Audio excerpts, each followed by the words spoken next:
So my article topic is the necessary art of persuasion. They say is the summary of the article by J. Conger. It is going to highlight and identify each aspect of the article. Persuasion is effective and more powerful than commanding and controlling, but it is time-consuming. The author has spent 12 years to watch and listen the idea manager who understands persuasion. He has been studying 23 senior business leaders who have been very successful. He observed how each individual used their language to motivate their employee, using the strategy, having the vision, and able to adapt to the environment. So let's move on to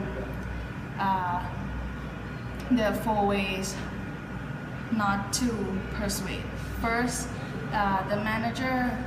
when the manager attempt to make their case with an upfront hard sell, which is happen when the manager strongly state that the position at the beginning, and this will not help the competitor, because when the competitor knows the target, it will give them the hint of the company what they are doing. And the second one is the resisting of compromise.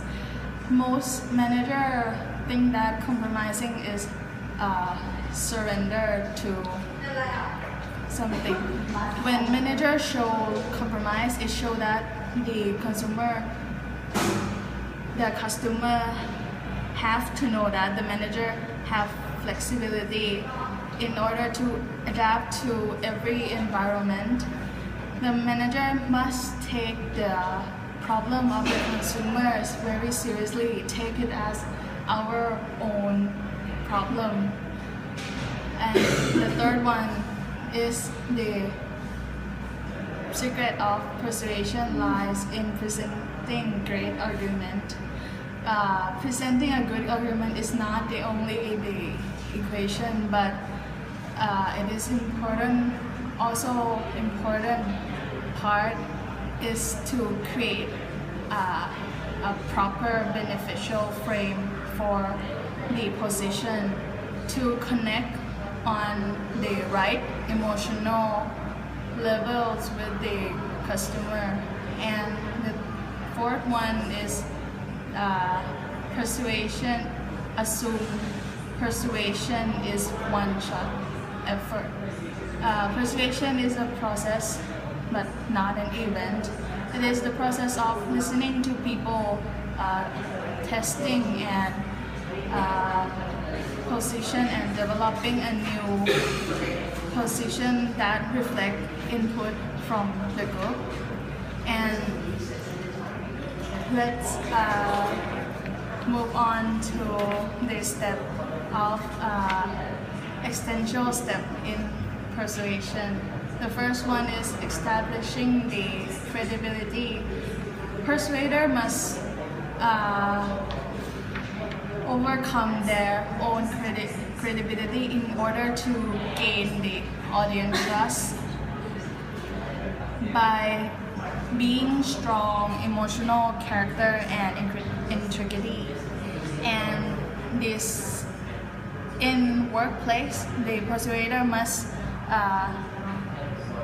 have the relationship between the customer, because when they have a relationship, the customer will build that trust and trust the manager with their opinions and their decision.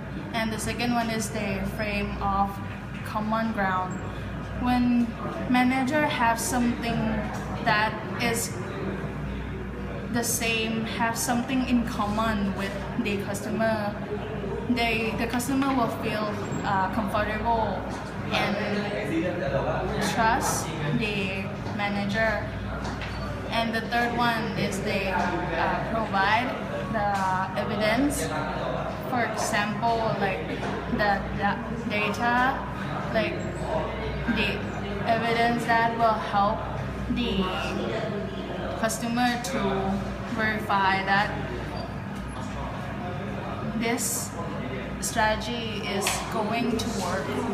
And the fourth one is they connect emotionally. When customer and the manager have a right level of emotion, the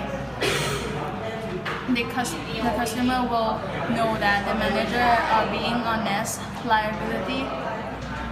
reliable, and being steady and trustworthy.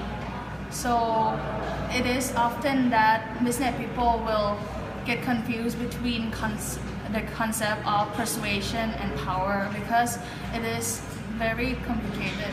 If it's being done right, the persuasion can be very effective and bringing people together, making progress, and creating change and provide solution. To sum up this article, we have established what to do and what to avoid when persuading the audience, and we learn the way to improve our persuasion skill. Thank you.